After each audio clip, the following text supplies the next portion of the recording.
Kita hadir di sini tuh ya buat ngebantu. Jadi memang kalau pemerintah butuh organisasi, butuh orang-orang yang memang ini di lingkungan, ya sok mangga kita bisa kolaborasi gitu untuk mengisi gap itu. Jadi bukan malah kita berkompetisi gitu, tapi kita kolaborasi untuk ngisi gap antara yang nggak bisa diisi lah dengan pemerintah dan masyarakat itu. Jadi supaya kita masuk di situ.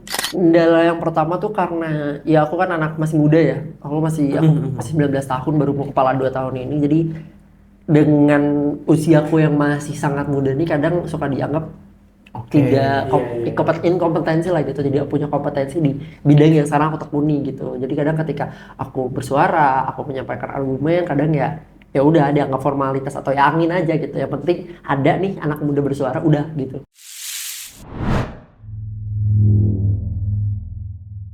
Bumi Tara nih ada lini bisnisnya juga kah? Belum sih kita masih Belum di ya? pengelolaan dana CSR aja Pak. Pengelolaan dana CSR.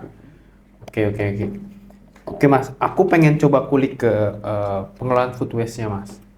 Pengelolaan food waste, seberapa pentingkah Mas seorang restoran atau mungkin sekarang lagi ngetren MBG itu untuk mengelola food waste-nya sendiri Mas? Oke, sudah pertanyaannya seberapa peduli pemilik restoran sama nilai citra si restoran? Oke. Karena kalau kita ngomong dari segi bisnis ya, restoran atau F&B itu kan juga punya harus membangun citra ya untuk para konsumen gitu. Kalau misalkan restorannya kotor, bau busuk, apakah konsumen akan datang? Kan enggak. Oke. Jadi di situ sebenarnya udah kejawab ya kenapa penting gitu food waste ini terkelola. Karena kalau nggak terkelola, Tapi kan kalau sebagai as a business owner Iya. begitu, kita kan yang penting keluar aja nih barang. iya, Gitu, keluar aja nih sampah ini, yang penting nggak di restoran gua, selesai dong. iya betul. Gua nggak mau tahu ini food Iya waste mau betul kemana. memang.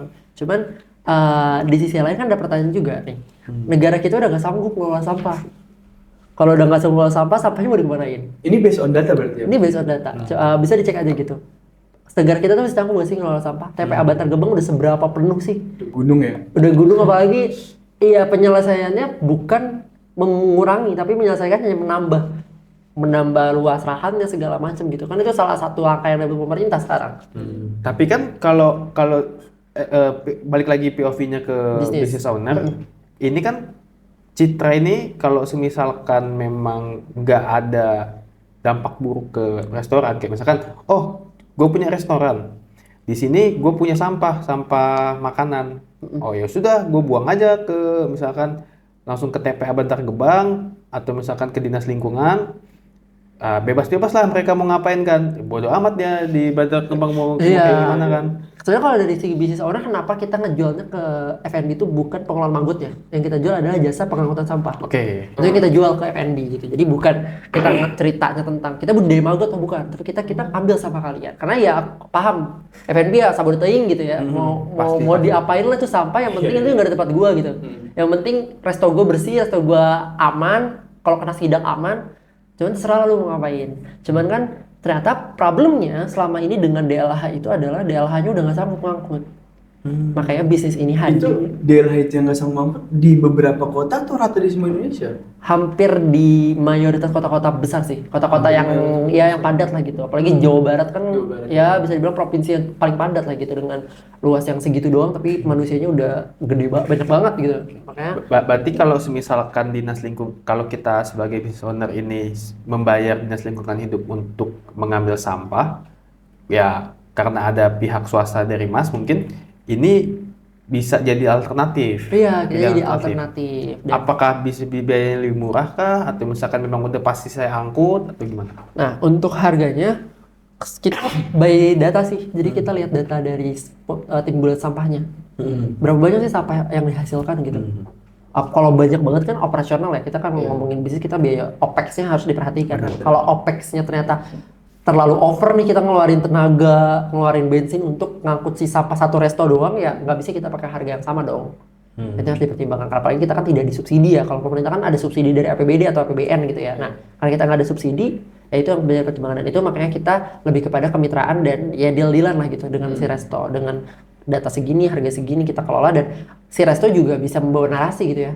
Resto mereka pengelolaan sampahnya sudah baik, sudah berkelanjutan dengan adanya kemitraan dengan Whisky Indonesia ini. Jadi salah satu nilai yang bisa diambil si resto atau F&B ini adalah ya mereka bisa bawa citra lah gitu. Mereka bisa bawa nama, bisa bawa citra untuk bagian dari marketing mereka dan Ya, membawa untuk validasi dari si bisnis mereka itu. Apalagi dapur MBG gitu kan. Dapur MBG ini kan kalau kita bisa bilang ini isu yang seksi banget ya di sosial media betul, gitu ya. iya. Jadi ketika dapur MBG ini punya sistem pengelolaan yang berkelanjutan, yang berkeadilan juga, pasti itu akan menekan gitu dari citra buruk dari si dapur MBG ini di sosial media kayak gitu. Jadi ini salah satu strategi marketing dari dapur MBG untuk memanfaatkan Whiskernya. Cuman di sisi lain ya kita mau fokus pada pengelolaan limbahnya gitu. Kita nggak mau lagi nih TPA yang dulu aku datengin yang isinya pemulung cilik bisa lebih banyak pemulung atau anak-anak yang kehilangan gizinya, kehilangan masa depan karena sampahnya sebanyak itu. Gitu. Dan makanya ya dengan adanya bisnis ini ya, pada harapannya adalah kita bisa membantu pemerintah untuk pemerintah bisa fokus nih mengelola TPA itu sampai TPA itu bisa ya menurunkan ini karena populasi manusianya nambah gitu. Tapi bisa nggak sih Mas food waste itu buat makan lele gitu? Iya makanya kita jadi maggot. Jadi Tapi bisa nggak makan lele itu, pakan lele? waduh, aku belum tahu sih kalau food waste langsung dikasih ke lelenya nggak tahu ya. Cuman kalau udah jadi maggot ya itu dimakan sama lele. Cuman kalau food waste-nya langsung dikasih ke kolam, aku belum pernah tahu sih untuk data atau risetnya. Karena pernah denger tuh, aku kalau brand donat itu nggak habis, ya itu dikasih buat pakan ikan begitu misalkan. Mungkin kalau ke ayam sama bebek yang peternakan rumahan mungkin masih ya. Mungkin karena bahannya roti ya itu ya. Basisnya kan base-nya itu roti. Nah kalau roti emang dimakan sih sama ikan. Coba kalau masih makan ikan emas atau apa kasih roti pasti dimakan sama mereka. Karena mahal nih gitu. Kalau roti itu dimakan. Gitu. Cuman kalau untuk yang kan kalau kita ke kafe biasanya saus, sisa daging, Croissant gitu ya, makan lele, makan croissant. Pemainnya dari Paris. Jadi apa lelenya naik kelas. Lele kelas dia. Oke. Nah, kebetulan si Ilham ini, co-host saya ini memang bisnisnya ini di environment MBG nih. Environment MBG. Ya kita ada berkecimpung sedikit lah. Makanya mungkin ini bisa cocok pas gue lihat latar belakang masih berapa segala macem, cocok jadi co-host. Nah sekarang gue pengen tanya, MBG itu ada dana buat lingkungannya? Nah, kalau ini yang sependek pengetahuan saya aja ya. Kalau untuk MBG ya sebenarnya semuanya itu sudah diatur sesuai dari pusatnya begitu. Mulai dari peraturan menunya, pembentukan menunya sampai mungkin ke pengaturan limbahnya gitu. Yang setahu saya memang juga kalau untuk pengaturan limbahnya ya itu sudah ada yang menampung masing-masing. Tapi saya tidak tahu persis bagaimana kondisi keadaan dapur yang di seluruh Indonesia gitu. Nah, berarti udah ada dananya buat buat pembuangan sampahnya? Kalau untuk dana ya itu dari dapurnya gitu. Oh, berapa sih? Aduh itu berapa Mas? Oh gitu ya, benar. Nah, bisa nggak sih Mas, tapi bekerja sama either dari sebuah restoran atau misalkan sebuah dapur MBG, bisa nggak sih kita kerja sama TPA-nya gitu, Dinas Lingkungan Hidupnya? Sebenarnya mau sama ini kan dijalankan karena itu kan MBG itu kan bagian dari pemerintah ya. Jadi memang biasanya langsung diarahkan ya kolaborasi dengan DLH setempat gitu. Itu biasanya. Cuman ya itu PR-nya kita. Aku ngomongin daerah Bogor deh gitu. Bogor tuh TPA-nya Galuga. Nah itu tuh udah nggak bahkan udah beberapa kali longsor. Makanya kalau misalkan kita masih memaksakan gitu ya kepada DLH untuk DLH ngangkut sampah. Apalagi MBG itu kalau yang aku dapat datanya ya di dapur yang memang sekarang lagi jadi mitra-mitra aku tuh sehari bisa 80 sampai 100 kg per satu dapur. Per satu dapur sisa makan. Jadi karena ya mulai dari ya sisa sayur, mungkin bonggol-bonggol itunya dari proses masak, ompreng dari anak-anak tuh banyak yang nggak habis. Ya itu. Bisa sekitar segitu. Oh, jadi enggak, sorry. Kalau misalkan Mas Ibra ini ngambil dari sampah dari TPA buat dikelola di Maggot? Nah, biasanya kalau udah nyampe TPA tuh udah kecampur Mas. Udah kecampur plastik semuanya. Udah kecampur semuanya dan kan Maggot itu makhluk hidup ya. Kita harus bisa mastiin si sampah organik ini nggak kecampur toksik. Oke. Oh, ibaratnya sampah ini harus fresh gitu ya. Iya, nggak kecampur inilah. Kayak zat-zat kayak sabun cuci piring. Iya benar. Zat-zat yang kayak sabun cuci piring, terus ya yang ada bahan kimiawi. Jadi kita bisa ngebunuh makhluk hidup karena maggot itu kan makhluk hidup ya. Jadi ya kita harus mastiin, makanya kita langsung ke FNB-nya bukan ke TPA. Karena kalau di TPA bisa udah kecampur dengan dia ada mungkin sisa sabun cuci piring yang tinggal Iya, dikit cuman iya. kecampur sama yang lain. Kuah-kuah sampahnya itu kan. Nah itu dia. Ada tuh. Iya, biasanya itu yang bikin bau tuh. Bikin si apa namanya? Bikin si makanan ini ya kalau dimakan semangkuk takutnya mati. Gitu. Jadi ya kita makan langsung ke F&B. Jadi kita nggak cuman ngasih jasa pengangkutan, kita akan melatih juga staff-staffnya untuk memilah. Memilah sampah. Ya sampahnya dipilah. Sampahnya dipilah, kita juga sediain karung sampah yang sesuai dengan ininya, dan kontraknya di kontrak, bunyi kontrak juga nanti ada bahwa sampah yang diangkut harus sudah terpilah gitu dengan harga yang sudah kita tentukan kayak gitu. Oke. Oh, cukup terjawab Mas. Sebenarnya baru apa? Aku nih aku backgroundnya bidang bisnis, tapi aku baru melihat begitu. Ada loh bisnis yang dari sampah bisa menghasilkan profit. Gitu. Karena nggak pernah terpikir gitu. Apalagi masih umur belasan tahun atau mungkin ya baru lulus kuliah, kayaknya belum sempat terpikir tuh ada bisnis dari limbah bisa jadi cuan gitu. Nah, kita berlanjut ke mungkin aku sedikit tertarik sama jurusan Mas, Smart Agriculture. Nah, itu belajar apa Mas sebenarnya Mas? Aku belajar Ngoding juga kah? Iya, coding. Kita belajar coding. Iya, kita belajar artificial intelligence untuk dan juga IoT gitu di sistem pertanian. Oh, IoT juga belajar. Ya, jadi kita bagaimana ya otomatisasi lah. Jadi biar kayak drone, terus irigasi, terus suhu dan semua itu bisa direkayasa. Karena kan kita menghadapi climate change yang makin parah nih. Kita menghadapi climate change makin parah. Gimana caranya si lahan pertanian yang kadang sering gagal panen karena perubahan iklim yang tiba-tiba, apalagi kayak sekarang nih tiba-tiba hujannya nggak tentu banget nih. Ya padi bisa mati dong dengan kondisi kayak gini. Otomatisasi. Iya, kita itunya otomatisasi. ya. Jadi memang basis kita IoT gitu. iya, kita kumpulkan data satelit gimana cuaca, rekayasa cuaca dan segala macam. Nanti AI yang akan nyusun decision-nya untuk berapa sih pupuk yang bisa dikasih, apakah hari ini ada pengairan atau enggak, kapan kita bisa panen segala macam ya. Kita akan sampai basis AI gitu. Oke. Menarik. Kalau misalkan berarti dari mata kuliah Mas atau jurusan Mas itu linear Mas sama apa yang sedang Mas bangun sekarang sebagai founder Bumi Tara atau misalkan NGO lingkungan. Sebenarnya kalau dibilang linear, nggak selinear itu ya, karena memang fokusnya di waste kan, di sampah gitu. Cuman kalau di sampah ini ada irisan lah gitu. Karena ya namanya tanaman itu kan butuh pupuk, butuh supply hara dan zat yang dibutuhkan. Nah, kalau kita bergantung sama kimia terus, kayak yang sekarang dilakukan, ya kualitas pertanian kita ya akan segitu-segitu aja.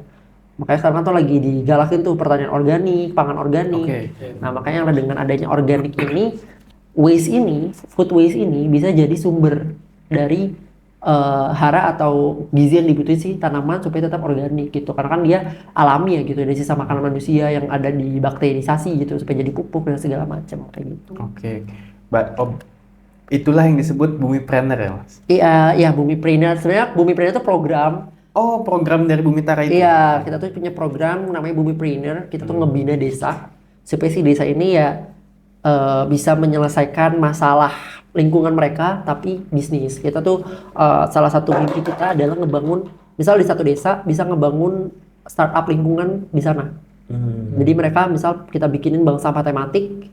Jadi mereka akan punya bank sampah secara tema di setiap RT atau RW-nya. Nah, maksudnya apa tuh Mas? Bank sampah tematik Mas? Jadi misal RT 1 bank sampah temanya food waste. Jadi hanya mengelola food waste.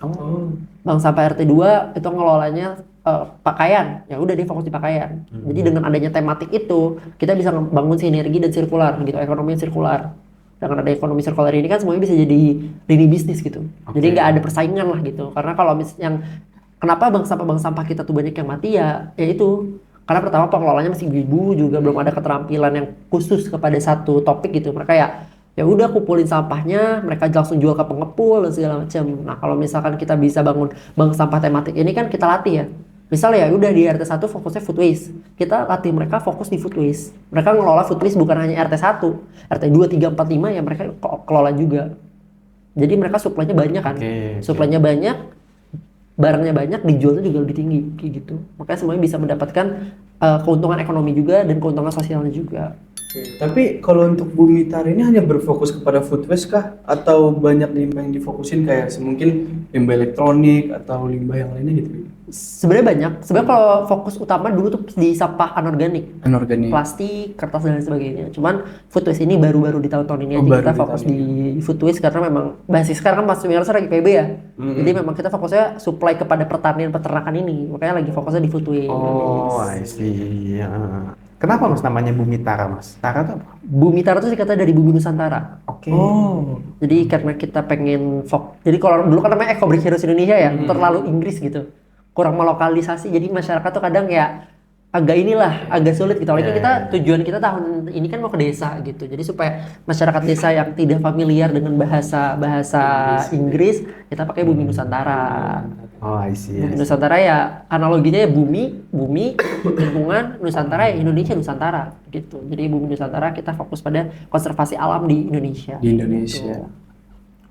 Oke. Bumi Tara. Tapi sejauh ini udah desa mana aja Mas kira-kira? Ada berapa desa yang udah pernah? Kita kalau pembinaan sih belum ada yang bener-bener dalam banget ya gitu.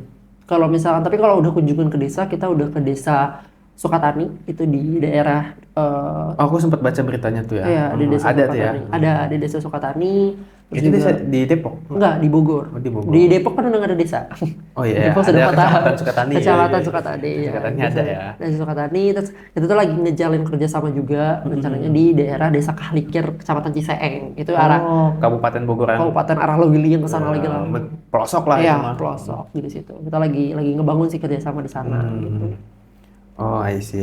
Cuman dari Bumi Tara nih kemarin dapat kesempatan juga aku sih mewakilinya untuk hadir dalam ASEAN Children Youth Climate Summit ACYCS di Malaysia gitu kemarin untuk kita ngomongin tentang rekomendasi kebijakan dan komitmen negara-negara ASEAN dalam iklim gitu. Penanganan masalah iklim. Berangkat Mas berarti ke Malaysia. Berangkat kemarin bulan September. Dibayar ya? Dibayarin. Oh. So, memang ada ini ya, ada benefit banyak sebenarnya. Iya betul. Berapa hari berarti Mas ke Malaysia? Seminggu. Seminggu. Hotel? Hah? Hotel dibayarin? Semua dibayar, semua Di akomodasi. KL-nya tuh di mana? Di Langkawi. Oh, di Langkawi itu Iya. wisatanya bagus ya. Iya, itu pantainya. kayak Lombok atau Bali Iya, Indonesia lah. itu bagus. Oh, lumayan ya seminggu ya. Jalan-jalan 5 hari ya? sih, 5 hari. Oh, 5 hari. di sana. Sempat ke KL-nya berarti Mas? Kial cuma transit aja sih. Kial pesawat. Bisa ngajak orang itu, Mas? Kemarin kebetulan aku kan dari UNICEF ya. Jadi ya Oh. UNICEF yang ngasih email undangan ya udah. Nggak bisa ngajak orang berarti. Undangannya cuma satu ya? Ya kita angkat-angkat koper. Kirain tuh ada plus one-nya di situ. Bisa lah angkat-angkat koper. Oh, yang penting luar negeri bos.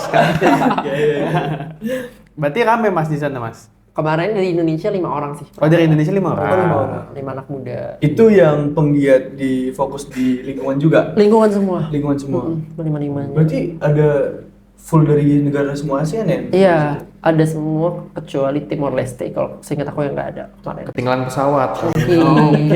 Oke. Kejebak di Jakarta. Oh, pesawatnya. kejebak ya. Oke, berarti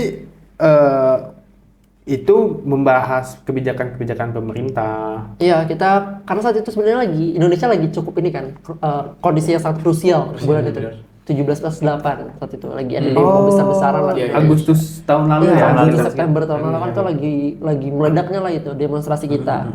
Nah, itu yang kemarin tuh kita jadi spotlight di pembahasan itu sih. Oh, yang ketika itu di sana. Iya, karena ya kan ngebahas tentang tambang, ngebahas tentang sawit dan semuanya itu. Cuman kalau fokus kemarin di sana kita bikin satu dokumen namanya Deklarasi Langkawi.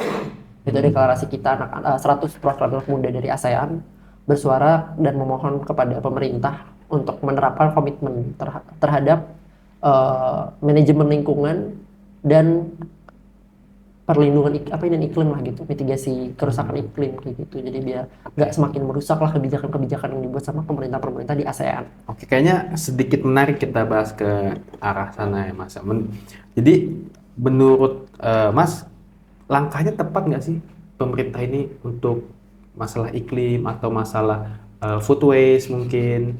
Duh, agak ini ya, Ini lumayan menarik sih. Mas. menarik tapi agak bahaya ya kalau salah ngomong. Karena kan memang main eventnya kemarin kan Bener. tsunami Sumatera Iya, tuh. tsunami, Sumatera. bencana. Bencana, banjir di Sumatera. tiga provinsi. Iya. Ya, mungkin ini aku nggak menyerang siapa-siapa, Iya, tidak iya. menyerang pemerintah. Disclaimer dulu karena takut nanti ada clipper atau apa yang ngambil ini. Kita udah punya clipper belum? Ya namanya ini ya. Media lah ya. Media gitu. Jadi kalau aku menurutku ya kalau ngambil langkah salah atau enggak lebih kepada pemerintah tidak melibatkan orang-orang yang berpengalaman dalam pengambilan kebijakan ini. Jadi masih ya orientasi ekonomi dan pelibatan mungkin kalau bisa dibilang ya orang-orang mereka aja gitu yang terlibat dalam penyusunan kebijakan-kebijakan yang ada gitu. Jadi ya mereka belum melihat secara komprehensif gitu. Apa sih yang sebenarnya dibutuhkan sama masyarakat? Makanya banyak kan sebenarnya narasi yang dibawa tuh publik tidak dilibatkan dalam pembuatan kebijakan. Nah itu sebenarnya salah satu poinnya. Apakah memang publiknya nggak ngerti? Itu memang tidak dilibatkan. Sedangkan ya kita bisa lihat ya sosial media kita kan wave-nya kencang banget tuh. Protes, mengkritisi, terus juga bikin meme segala macam ya kencang. Berarti memang masyarakat kita punya loh kapabilitas dan kualitasnya. Cuma memang ya suara kita belum masuk ke dalam ruang-ruang privat itu kayak gitu. Berarti kan kalau aku lihatnya MBG ini selain membawakan manfaat memang betul harus kita akuin. Cuma kan ada masalah yang ditimbulkan, masalah baru yang ditimbulkan yaitu kan food waste. Iya. Berarti langkah apa yang harusnya diambil pemerintah nih ya untuk menanggapi masalah food waste MBG ini? Oke, sebenarnya kalau ngomongin food waste ya, ini adalah resiko bukan hanya IBG sih. Di banyak inisiasi pemerintah ya pasti akan ngomongin food waste juga gitu. Karena kayak kegiatan-kegiatan pasti ada makan, nggak mungkin nggak ada makan kan gitu. Nah, ya seharusnya pemerintah punya sistem. Pemerintah harusnya membangun sistem ketika MBG itu jalan, mulai dari terus produksi, konsumsi, sampai pasca konsumsi itu harus dipertimbangkan. Oke. Jadi sebelum produksi, ya sumber daya si dapurnya dari mana harus sudah distandarisasi. Oh dari ini, grade-nya harus seperti ini. Makanya kalau misalkan ada itu sudah aman, ya di sektor produksi dan konsumsi harusnya aman, nggak ada keracunan lagi kayak gitu. Karena kualitas produk harus sudah distandarisasi dan sudah punya pakemnya gitu. Bentar, ada. Lanjut aja Mas. Tapi aku pengen nanya sebenarnya apa sih yang paling diinginkan dari suatu penggiat lingkungan ini terhadap pemerintahan? Mungkin yang terusus di food waste mungkin dari Mas Ibra juga. Kalau untuk di food waste ya, sebenarnya pemerintah harus fokus sih. Pemerintah tuh minimal menjadikan perhatian gitu, memperhatikan isu ini. Tetapi faktanya gimana Mas? Faktanya ya pemerintah kalau ketika ada pertanyaan wartawan aja nggak jawab. Tapi after itu ya kita bisa lihat lah gitu. Ketika memang lagi kemarin ada, nah ini adalah satu pola ya, bukan hanya pemerintah aja, masyarakat Indonesia. Ketika bencananya terjadi, itu barulah semuanya gaduh. Kritisi gitu ya. Ya, gaduh kritik. Tapi ketika belum terjadi, mereka ya udah merasa buta gitu. Nggak seolah-olah nggak ngelihat ancaman gitu. Nah ini yang menjadi masalah. Pun juga sama ini masalah sampah. Dulu nggak ada tuh yang mengkritisi masalah sampah. Terus akhirnya terjadi TPA Lui Gajah. Akhirnya bikin Hari Peringatan Peduli Sampah Nasional HPSN. Habis itu udah ada HPSN dianggap sudah jadi solusi. Tapi ternyata kan belum selesai. Terus ada meledak sini, longsor sana, longsor sini. Muncul di media beberapa hari, redup lagi. Jadi ya memang pemerintahnya juga pemerintah dan masyarakat belum mengawal isu ini secara benar-benar gitu.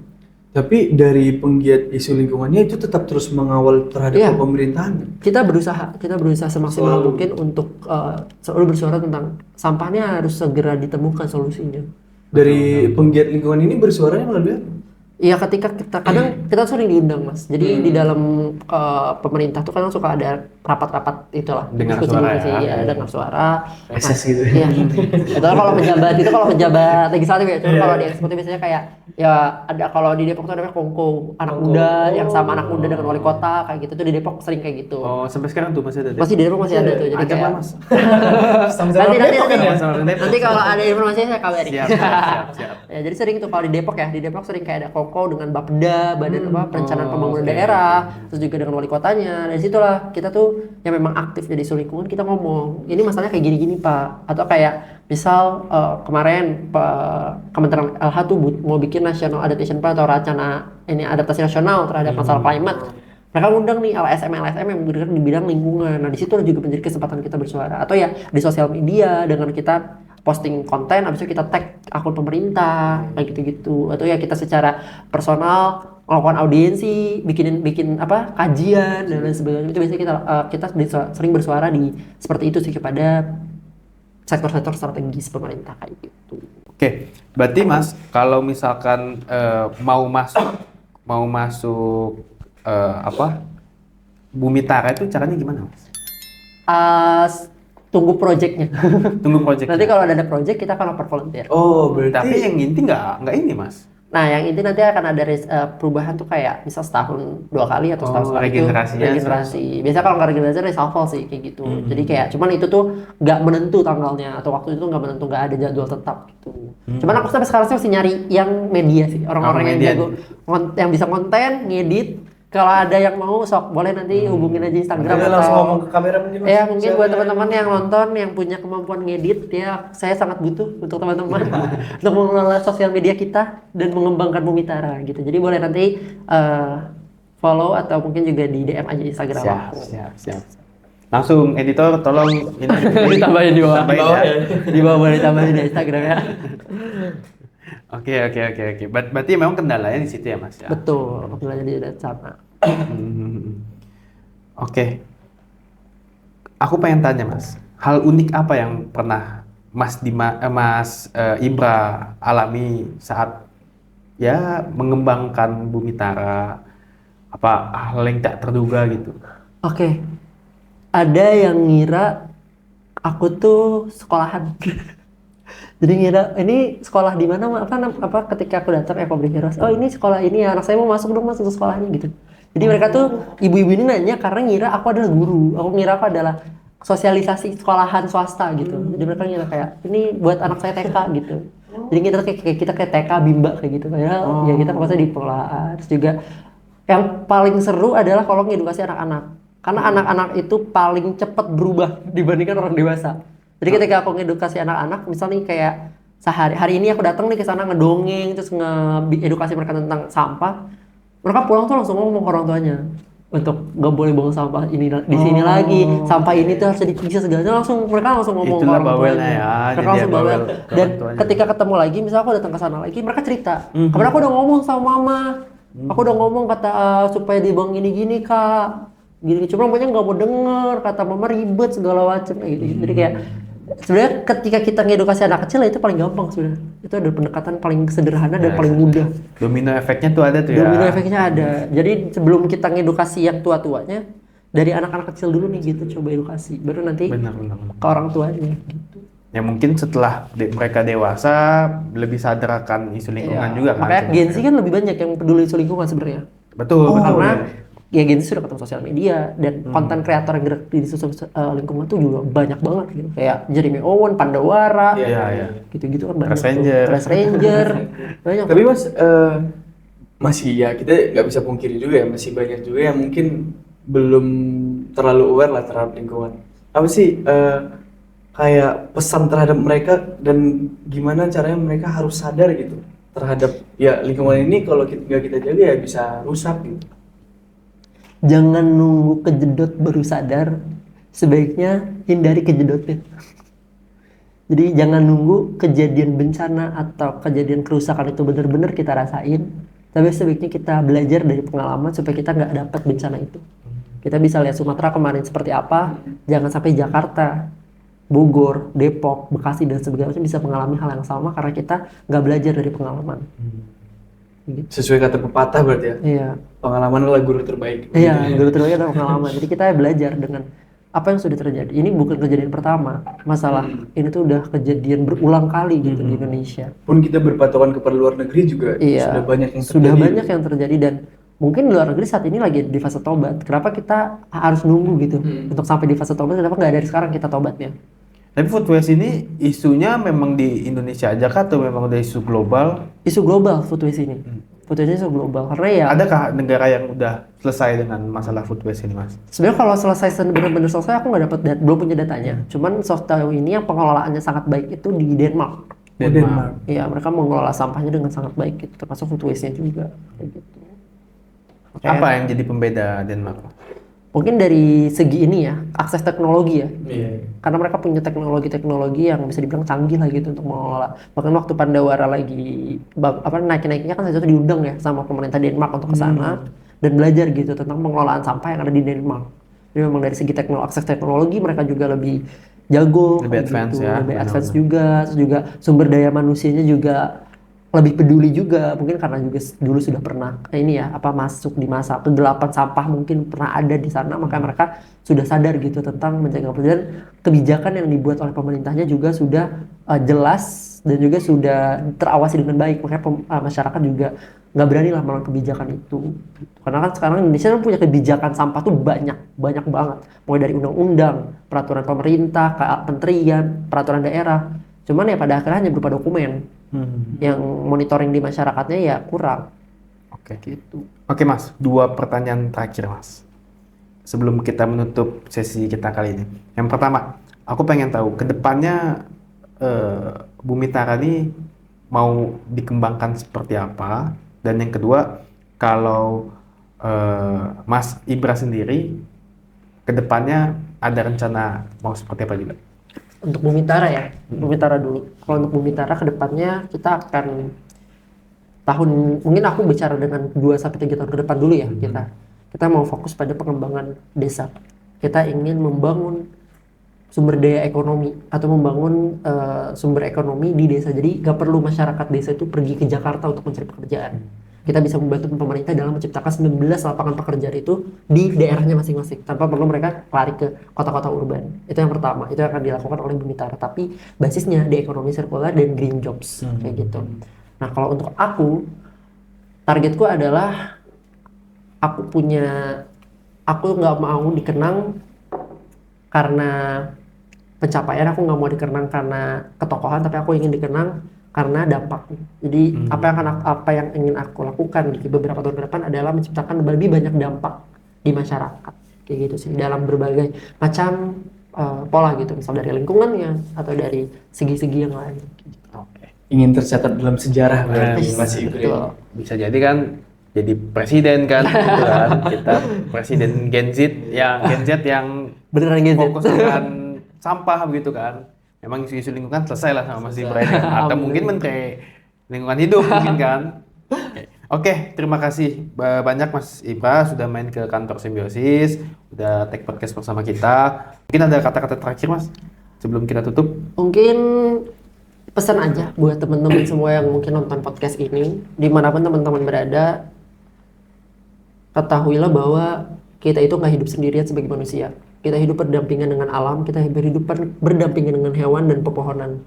Ketika kita mau mengambil keputusan, pikirkanlah bukan hanya untuk diri kita, tapi untuk semua yang ada di sekitar kita. Oke. Catat guys. Ingat di dalam kepala kalian ya. Itu menurut aku itu sangat berguna lah demi kebaikan dunia ini ya. Betul. Oke, Sobat Hijau, mungkin sekian episode podcast bersama Mas Ibra dari Bumi Tara ini. Terima kasih sudah menonton podcast Simbiosis Grow Together Sustain Forever.